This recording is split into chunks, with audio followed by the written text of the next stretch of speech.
Hey, aloha everybody. Eric West here, HawaiiRealEstate.org, bringing you another tale not a tale, but a true story, unfortunately, of disaster that struck here on Maui and has affected so many different families. And getting local families to come on this channel has been very, very challenging. And part of it is because they're not the kind of people that want to ask for help, honestly. But thankfully, I've been able to get the Akawillis here to tell their story. They do not speak very good English. It's mainly Filipino, so one of their sons is going to translate this story, or this interview, I should say. And they're a family of 8. They've been on Maui for about, I'd say, 12, 13 years. They started off on Molokai, and they've been over here. Their home was in the Lahaina neighborhood, and they're going to tell exactly what happened that day and what has happened subsequently. And we're going to put a GoFundMe link, like we do for all our survivor stories, right in the description and the show notes and the comments. So please give what you can. We're learning quickly that there's not a whole lot of help for people like this coming from any government agency, and the $700 per whatever is a complete joke. So let me introduce to you the Akawillis. Justin over here has been selected to be the best person to sort of translate the questions and the answers.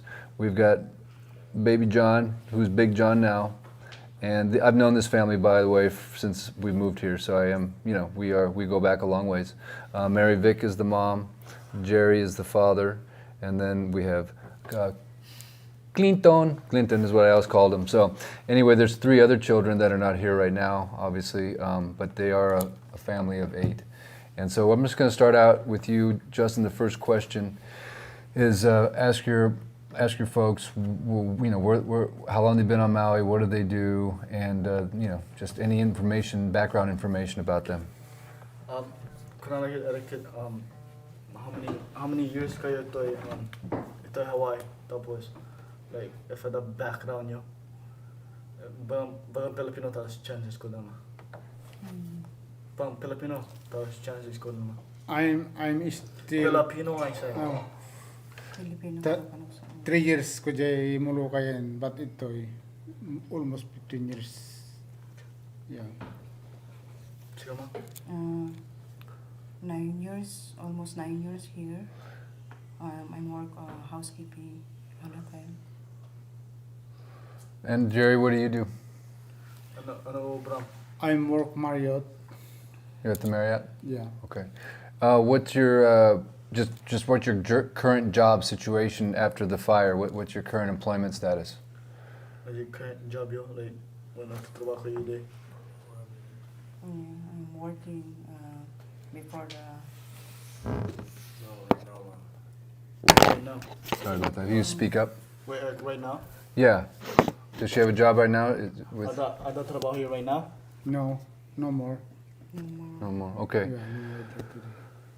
Obviously, you've got 8, family of 8. I understand you recently did qualify for some Red Cross, and you've received a place to stay, a 2-bedroom for a family of 8, and for a period of time. Can you just ask them to clarify that, and how long that's going to be? Last. How long will that last for?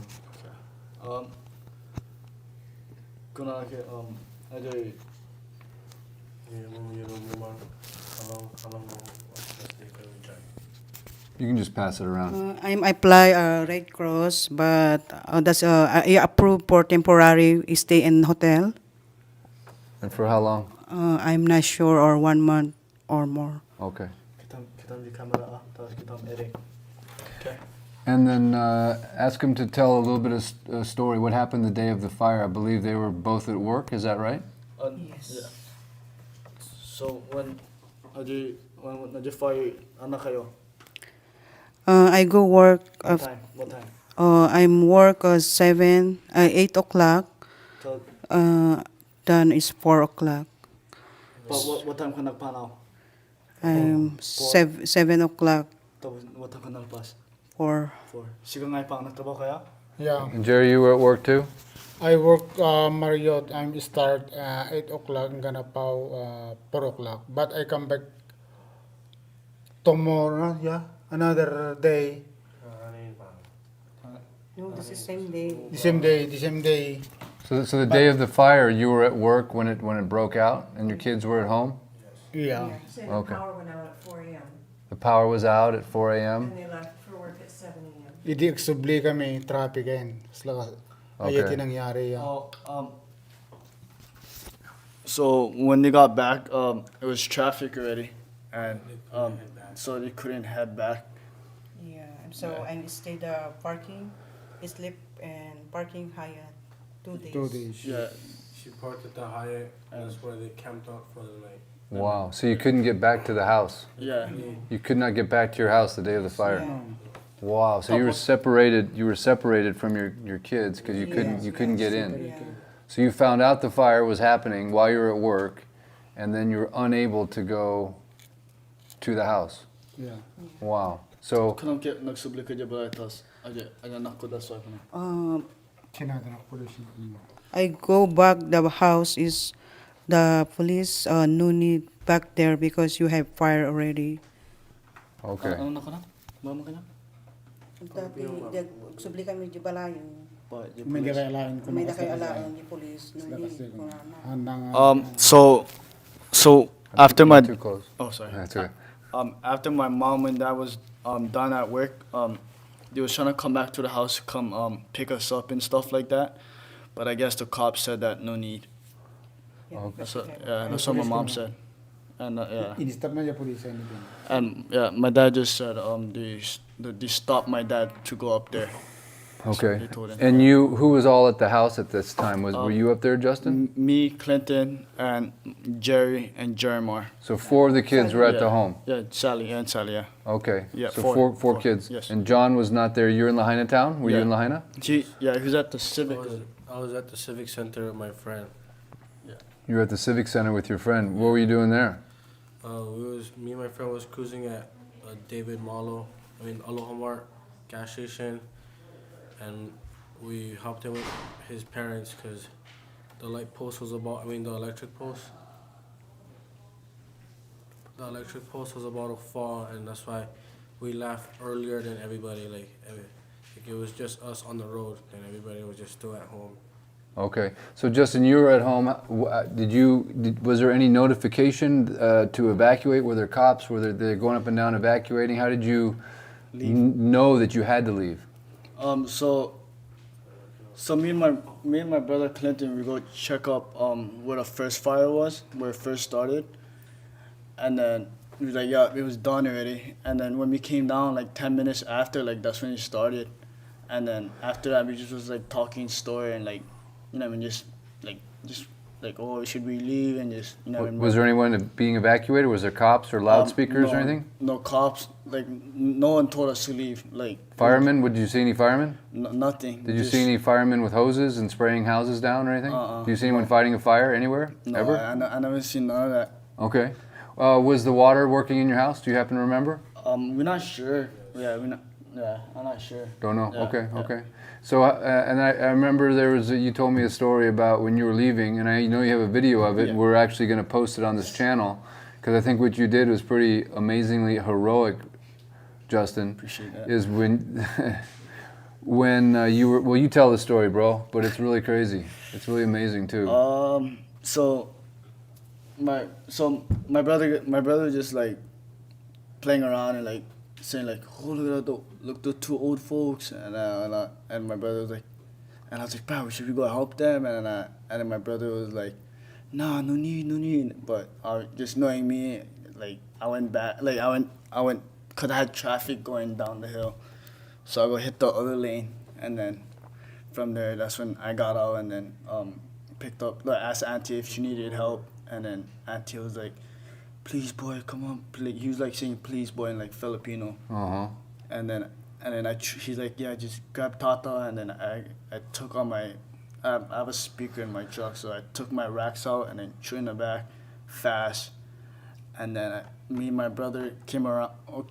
I was ready. My brother came around to help me, and then And you loaded them into your truck, yeah? Because you got an 8-inch lift or something crazy? Yeah, 8-inch, yeah. You got a beautiful big Toyota, but when you see the video, what's shocking is you can see these 2 old people and everyone's trying to get out, and there's a big line of traffic, and John, and you can see this video where the wind is blowing, and these two elderly, frail people are not even able to move down the street because of the wind, and they're just like struggling. And then he pulls over in his truck and loads them into this big 8-inch lifted truck, and then you got out of there and went straight to the other side, right? You got him off of the west side of Maui, right? Yeah, the next day. The next day. So Yeah. where did you go right at that moment? Where did you take him? So I took Tata, grandma, whatever, or grandpa. I took him, and then had uncle in the back. I knew. I told him I had more space to move I had to move my speaker. It And was 3 people, that's why. and that Three one- people you two, took? No, it was Oh, two. two. It was 2 people. Okay. Yeah. So I took Tata, and then I looked back to me. I had uncle going stuck on traffic, and I knew him, so I go ask uncle. I was like, "You gotta take Nana right now," and then he was like saying no. I was like, "Nah, you gotta take him right now, cause I cannot fit nobody in my truck." And I guess she's like, "Yeah, hurry up!" And then we threw Nana inside. Oh wow. Yeah. You threw her in there? I'm just No, kidding. no. I'm just kidding. But you're a real hero, man. Seriously, you saved those. Exactly where you- he drove, where you drove. You saved those people's lives. So where did you drive? What happened when you left? Anything? Oh, was it sketchy getting out of there or hard? Honestly, it was we were stuck on traffic for like a little bit, and then Lahaina Luna Road. You're trying to come down Lahaina, coming down coming Lahaina down. Road, and then I guess the uncle. I was trying to follow uncle because he was like rushing. You know what I mean? And he went first, and then I took the other lane. Like the lane going up. Yeah. I took that lane going down. So were you able to get on the bypass and leave out the bypass, or did you go down into Lahaina? I went down because after that, uncle had to go save his grandma and like grandpa.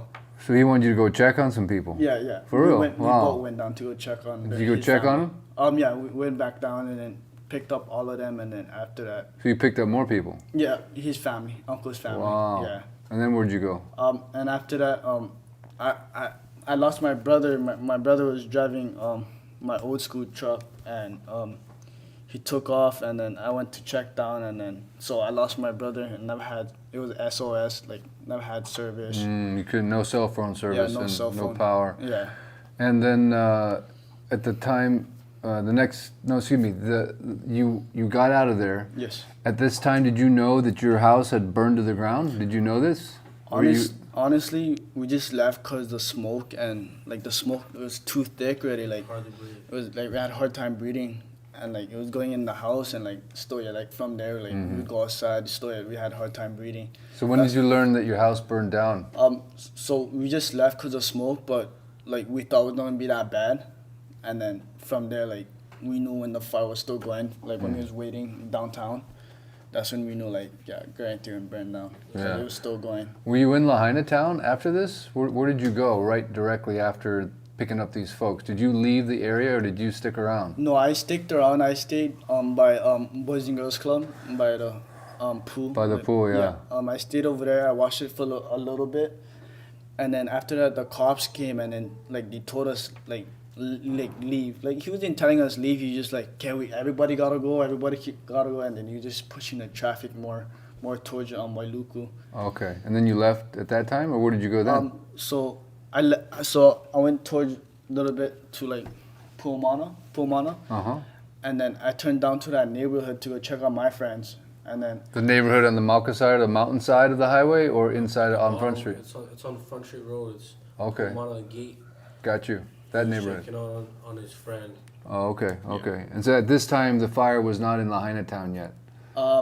It was up in the mountains. Still No, up in it- your neighborhood. it was coming down already. It was coming Okay. down to like I call it homeless shelter. It was coming down to homeless shelter already. That's why when I was sitting by the Boys and Girls Club, it was already coming. It was the skate park. Yeah. It was like coming like it went to the road already. Yeah, to to the skate the park, Aloha the Station highway. and all that stuff. Yeah. Yeah. Okay. That's- Because it burned the homeless shelter back in there, right? Yeah, that yeah, went down too, yeah. and that's right by the Boys and Girls Yes, Club. yes, yes, Wow. yes.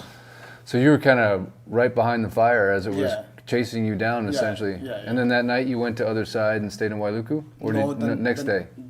The next day. So where did you stay that night? So we keep getting pushed back. So I thought like the next day would be Chai, and then we stayed at Uluwatu, And then I You guess slept in your truck. in my truck, yeah, Uluwatu, the beach park thing. Wow. Yeah, we stayed And the up elderly people were sleeping with you? there. So I had Tata, the guy helped out, and my brother. And so it was only us three, and then my friend guys was like next to us with their Okay. car. Okay. Yeah. So, in terms of what's happened since then, right? You guys got a place to stay finally. Yes, For a yes. month. Yes. And ask your mom what are some of the things that they need right now that could be most helpful, considering they just lost everything and they have a month to stay in this hotel and they don't have any jobs. What's the most important things that are on her mind? Kunana etiquette, what ana important need you like I need kanin and house, a house to stay at, yeah, and financial, Kinalos mi ko naman. finance. Or, financial. Because I understand Yeah. you had shared earlier that a lot of your life savings was cash that you had in the house, and that all burned, right? Yes. Yeah. Yeah, awan palos ti na-shave mi. Na loss amin awan ti necklace and money 20,000 and then jay kwani Jemar jay ano jay pagsaksakan na sa upat ng floor basta awan ti na-shave mi. Stress like ano. yeah. So my dad went back to like Repeat what he said. all the stuff he wanted to save because, you know what I mean, he worked hard for it, you know what I mean, and he was trying to save my brother guys like toys and stuff like that, like family stuff, you know what I mean, passport and stuff like that. All the papers are burned, everything is All the burned. stuff my mom guys worked for, like citizen and stuff like that. That's why my mom guys went back, and obviously for us too, you know what I mean. So And then the $20,000 cash, your life savings, Yeah. is gone. Yeah. Yeah. How many years ng kasla nagi inipon di jay one shot lang awan ti nagbalinan na lagas kuma. Transfer mo. Sigala to na English ka nga kata. Because the 20 cash money, that is a long time to savings for I plan vacation in the Philippines, but it's all gone. Yeah. We was planning a trip to the Philippines when the fire never started. We had it planned there. We was gonna go in October to go to the Philippines, just go vacation. That was the savings for the 20,000. That was the savings to go to the Yeah. Philippines. We also been saving for a house, right? yeah. For a down payment someday, yeah? I remember you guys telling me that a few times, So there's a lot of Filipino families that live on Maui, right? A lot of Filipino families were affected by this fire. Yeah. A lot of Filipinos I found don't want to ask for help or appear on camera. It's just not in the culture. Is there anything that you want to share in Filipino to the Filipino families that are watching this in terms of coming forth and telling their stories? So kunana etiquette, so ka Filipino, tapos bagam like tagiye mo or like if abalin game mo. Be safe or Edit, take video, and help the people out. So bagam gayin mo or Filipino tao o bubuya. Luwan mo pala na. Sikin ayas mo lata. Ano ba yun? Sorry, my mom is shy sometimes. So baba na kid. I know. Apa mo pa ka? Uy, ba mata? same one like Bagam get a Filipino. ball there. Yeah. Like game mo, like if kada too long. Bagam Okay, ito. Eric West. Pa-interview ka. Pa-interview ka Yeah, sa dyan. yeah, interview and Yeah. Eric will help you guys out.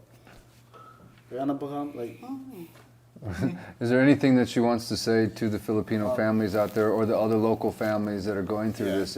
Any words of advice or anything that you would recommend? Game on like ana mo kita if may kita dato video ana kita ana mo say da.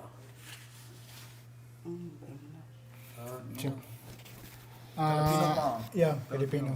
Awawisin na kayo ni Eric nga ito yung pamilya.